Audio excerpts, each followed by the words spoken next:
여러분 다시 인사드리겠습니다. 방송 이어집니다. 스카이피플이 제공하는 지식과 역사 터는 방송 알고나 삽시다. 10월 13일차입니다. 오늘은 2000년 10월 13일에 있었던 이야기 해보겠습니다. 타이틀을 왜 안 써놨냐? 잠시만요.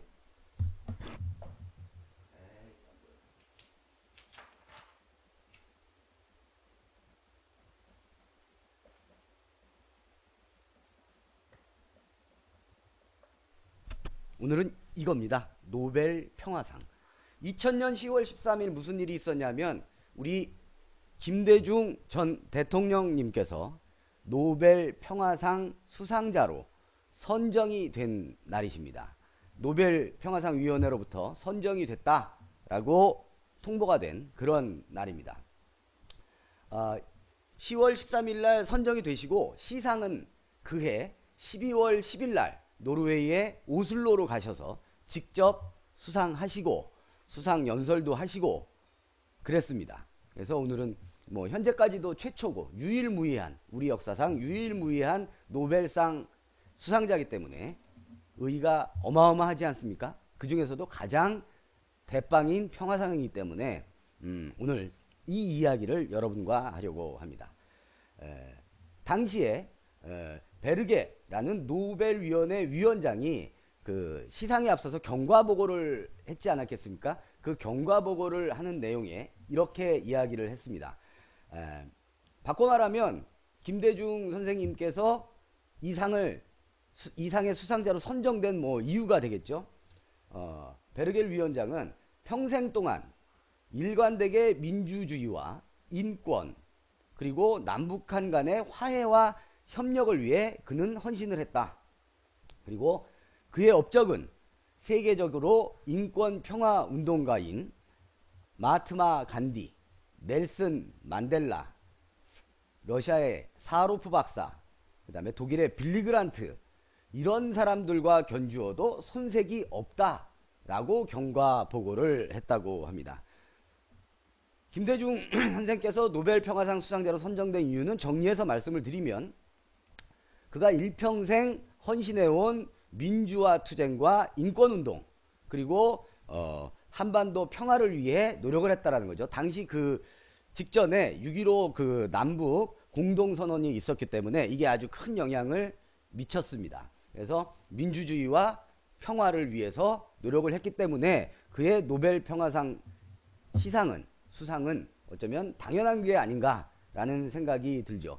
그 이전에도 이 2000년 이전에도 1987년에도 김대중 선생은 노벨 평화상 후보로 올라갑니다. 몇 차례 걸쳐서 올라가고 추천이 되고 하는데 이제 번번이 수상에는 실패를 하시다가 2000년에 수상을 하시게 되는 거죠. 노벨상 얘기가 나와서 노벨상을 그러면 알고나 한번 지나가 볼까요? 노벨상은 뭐 우리가 흔히 아는 정도로 다이너마이트를 개발해서 어마어마한 부자가 됐던 스웨덴의 노벨이라는 자가 노벨을 물리학자죠. 그러니까 노벨이 죽으면서 유언을 남기는 거죠. 그때 그 유언과 함께 당시 돈 스웨덴 돈으로 3,100만 크로네 뭐 크로나라고도 합니다만 3,100만 크로네를 기부를 합니다. 스웨덴 왕립과학위원회 과학 아카데미 이쪽에 기부를 하면서 이 돈을 인류의 그 공헌한 자들에게 인류의 구체적으로 공헌한 자들에게 나눠주라 라고 유언을 하면서 돌아가시는 겁니다. 그래서 스웨덴 왕립과학 아카데미에서 노벨 재단을 만들고 이 돈을 가지고 이제 시상을 하고 상금도 줍니다. 이 3,100만 크로네가 당시 돈으로 그러니까 우리 돈으로 환산을 하면 지금 환산을 하면 한 40억 정도가 됩니다. 근데 이때가 1901년 뭐 이때니까 1900년이니까 지금 40억이 그때 40억이니까 지금으로 따지면 이게 뭐 아마 어마어마하게 그 가치가 올라간 거죠. 계산 못 하겠습니다. 그건. 그래서 이 노벨 재단에서는 물리학, 화학, 의학, 그다음에 평화, 문화, 문학상, 그다음에 경제, 그다음에 또 하나가 있는데 7개인데 아무튼 뭐 그렇게 여섯 일곱 개 물리학, 화학, 생물학이 있군요. 그래서 일곱 개 분야에 걸쳐서 인류에 공헌한 학자나 그 정치인, 저명 인사들, 이런 운동가 이런 분들에게 시상을 하게 됩니다. 근데 그 중에 이 다른 상들은 다 스웨덴의 수도인 스톡홀름에서 상을 주거든요. 그리 오시라고 해서. 근데 평화상만큼은 노르웨이 수도 오슬로로 갑니다. 그래서 그쪽에 평화상 위원회를 별도로 두고 오슬로로 오라고 해서 거기서 수상을 합니다. 왜 그러지? 한번 알아봤습니다. 그랬는데 좀 이상한 게 그냥 또 그 의문스러운 게 정설이 아닌 이야기만 있다 이런 기록들이 대부분이에요. 근데 거의 정설에는 가까운 건데 그 딱히 어느 문서에 이래서 평화상은 노르웨이 이렇게 돼 있지가 않은 모양이에요. 근데 이 노르웨이에 가서 평화상을 수상하라는 것도 이 노벨의 유언에 의한 거다라는 기록이 대부분인데, 그럼 노벨은 왜 평화상은 노르웨이로 가라고 했냐? 당시 노벨이 이 유언을 남길 때의 그 두 나라의 상황이 뭐냐면, 노르웨이가 스웨덴에 합병을 당했을 당시입니다. 그러니까 스웨덴에 합병을 당한 상황에서 자치국가로 인정을 받고 있다.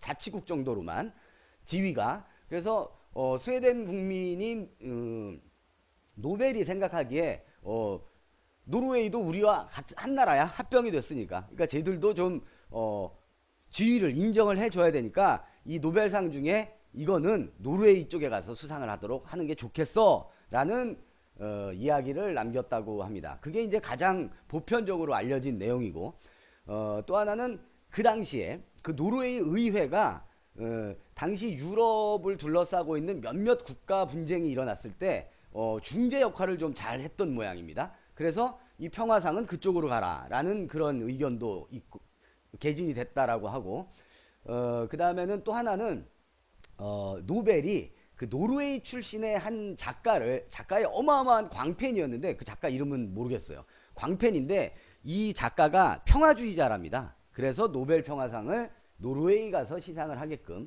그렇게 했다라는 이야기가 전해집니다. 어쨌든 평화상만큼은 노르웨이의 오슬로로 간다라는 거는 뭐 다들 알고 계시겠지만 이 기회에 한번 확인을 하시면 좋겠고, 그럼 평화상은 어떻게 선정을 하느냐?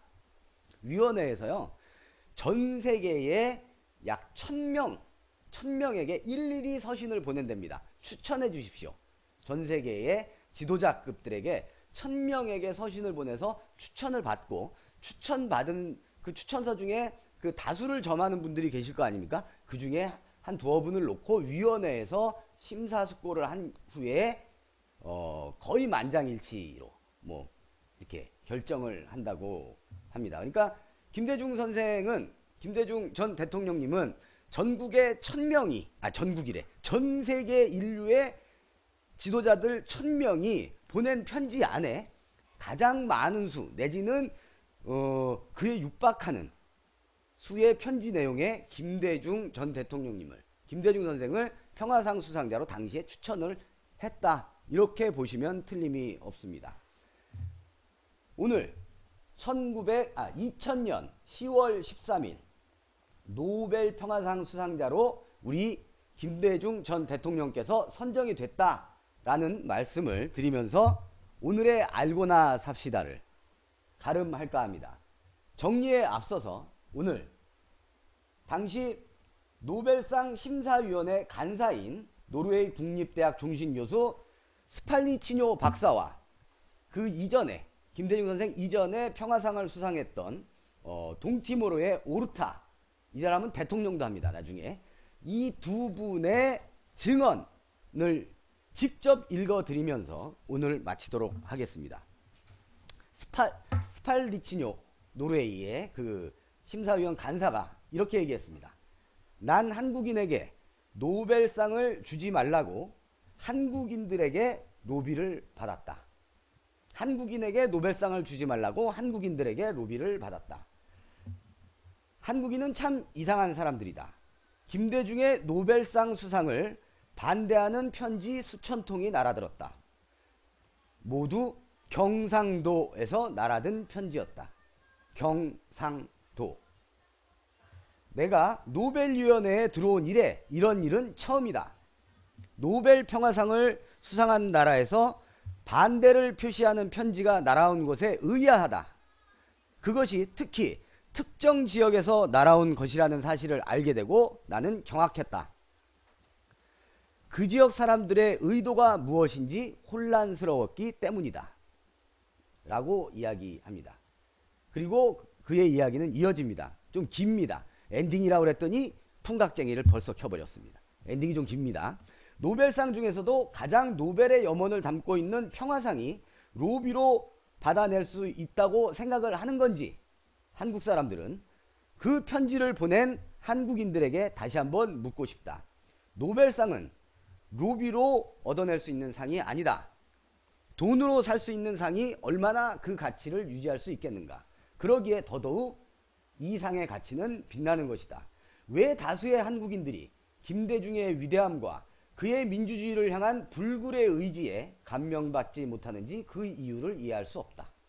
공평하고 공정한 심사 결과에 따른 노벨상 수상을 자국의 정치적 이해관계 때문에 불공정하고 부당한 수상이라고 주장하는 한국에 또다시 노벨상을 수여하는 것은 노벨상의 취지에 어긋나는 행위라고 판단하여 대한민국에 다시는 절대로 노벨 평화상을 수여하지 않을 방침이다 라고 인터뷰를 당시에 했습니다. 졸라 쪽팔립니다. 그리고 말씀드린 대로 김대중 선생 바로 직전에 평화상을 수상했던 오르타라는 분은 노벨상을 받으려고 김대중이 로비를 한 것 아니냐라는 집요한 질문을 월간조선 기자에게 받았다. 월간조선, 시발 월간조선 기자에게 로비한 거 아닙니까? 라는 질문을 집요하게 받았다. 그래서 이렇게 대답했답니다. 멍청한 소리 하지 마라. 김대중은 가장 유명한 독재자에게 목숨을 걸고 항거한 사람이다. 왜 한국인들은 자신들의 지도자를 비난하는지 묻고 싶다. 질투 때문인가? 라고 이야기를 끝마칩니다. 오늘의 역사였습니다. 2000년 10월 13일 노벨 평화상 수상자로 우리 김대중 전 대통령께서 선정된 이야기를 하면서 스카이피플이 제공하는 지식과 역사 터는 방송 알고나 삽시다 마치도록 하겠습니다. 부록방송 잠깐 이어집니다. 고맙습니다.